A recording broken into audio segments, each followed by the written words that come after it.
going to the Nations Cup. Your country, my country, we are not going to the Nations Cup. Oh dear. So that shows you the rating. Botswana finished top of their group, Group H, ahead of Tunisia during the Nations Cup qualifier, ahead of Togo and Malawi. They were the first to qualify. So that shows you that football is on the rise in that country. So I wasn't surprised that they held us, especially against the backdrop of the fact that our football has really gone down. You can imagine our not being able to beat Botswana at the Samuel Ogbemudia Stadium in Benin. But are we touting it when they say football is no respecter of persons? Administrators may respect persons here, but when it comes to the game, it's 11-11. Yes, what you can do on the field.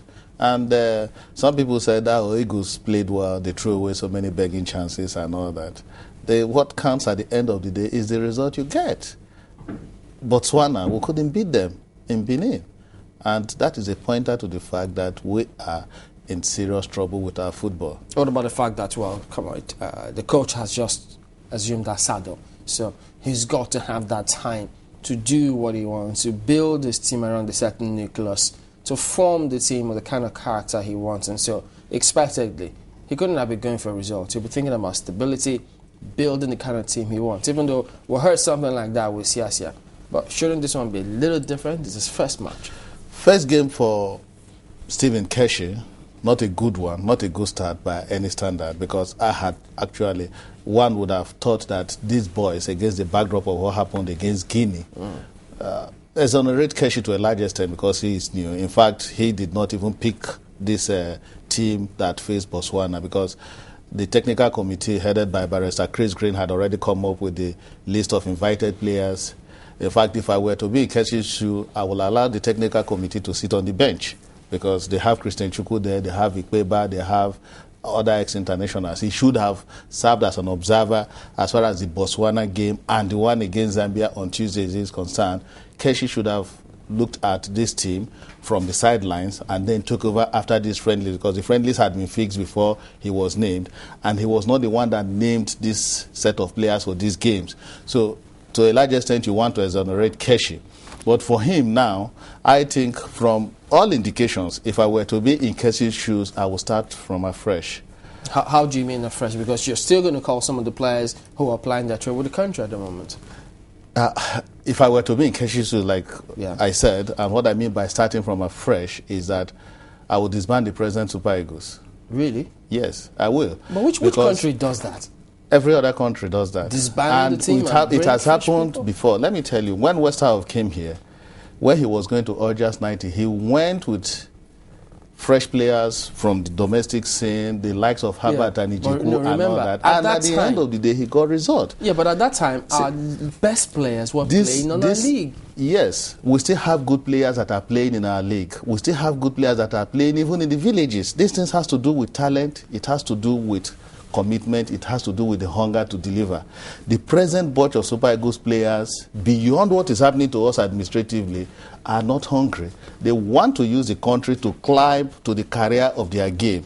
And at the end of the day, what they are more interested in is their club career and not national interest. I must tell you, these players are not committed. If these players were to be committed, they would have risen to the occasion against Botswana, at least, if no other thing, to show that we can still salvage some of our pride.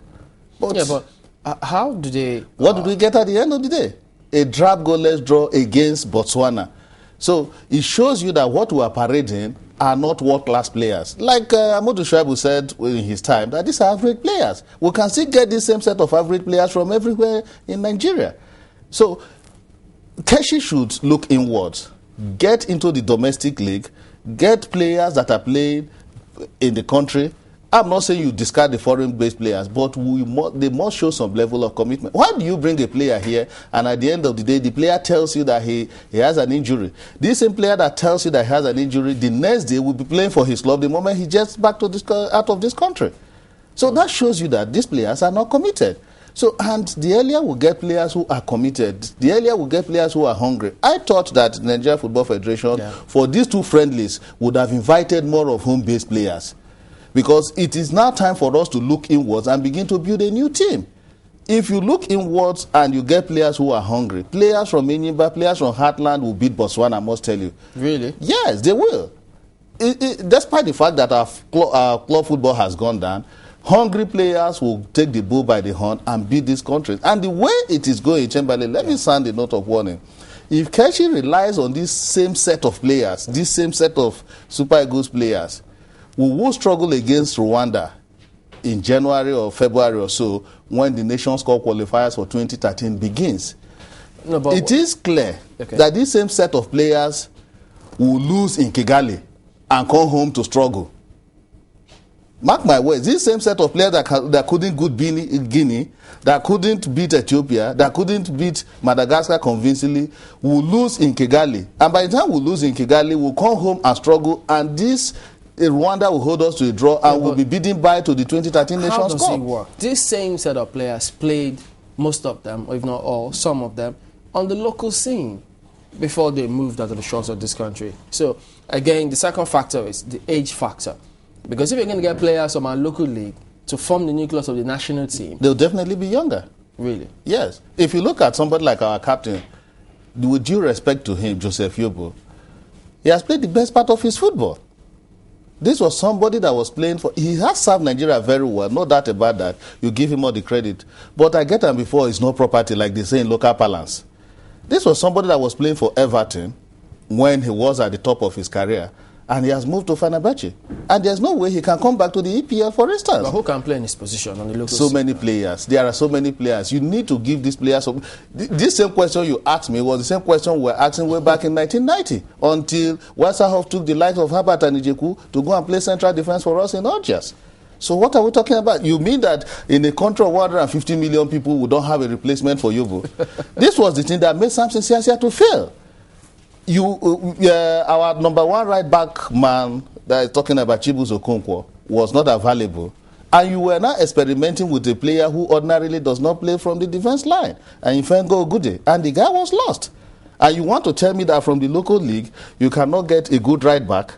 When just 1 week before that game against Guinea, we saw Heartland and Enyimba, and the Dutch manager of Heartland did not feature Chibuzo Okonkwo. And heavens didn't fall. Heartland at the end of the day won, and we saw a very solid defense.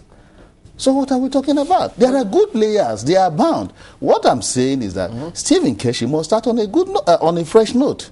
So we can't assume he started yet with that match. As far as I'm concerned, he has not started, because that was Barrister Green's squad. Because that list was drawn up by the technical committee.